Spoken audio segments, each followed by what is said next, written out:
সারা বাংলার দাবি একটাই, জনসম্মুখে ধর্ষকের ফাঁসি বিচার কার্যকর চাই।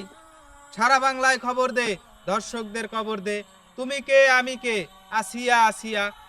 শেষবারের মতো অনুরোধ করে বলছি ভাই, শোনেন তবে সার্জিস আলম, উপদেষ্টা নাহিদ ভাই। দেশ চালানোর এই কি হাল নব্য স্বাধীনতার? তবে এই স্বাধীনতা মানি না, মানব না। কিসের জন্য জীবন দিল আবু সাইদ মুগ্ধ? ধর্ষণের খেলা দেখা, এটাই কি ছিল প্রাপ্য? ধর্ষণের একটাই বিচার, জনসম্মুখে ফাঁসি চাই। একটা বিচার বাস্তবায়ন করেন, দেখবেন সেদিন থেকে ধর্ষকেরা সব নিয়েছে বিদায়। আর যদি তা না করতে পারেন, স্বেচ্ছায় গদি ছাড়েন। রাজনীতি কোনো পুঁজি নয়, আমরাও পারি আইন ভঙ্গ করতে। যেখানে পাবো ধর্ষণকারীকে, জবাবদিহিতা ছাড়াই বরবাদ করে দেব, হোক না সে আমার মায়ের পেটের ভাই। ধর্ষকদের কোনো ধর্মকুল নাই, তাই বিচার একটাই, জনসম্মুখে ধর্ষকের ফাঁসি চাই।是因为注意，老子们要没有主曲，儿子必须要休息，没有谁。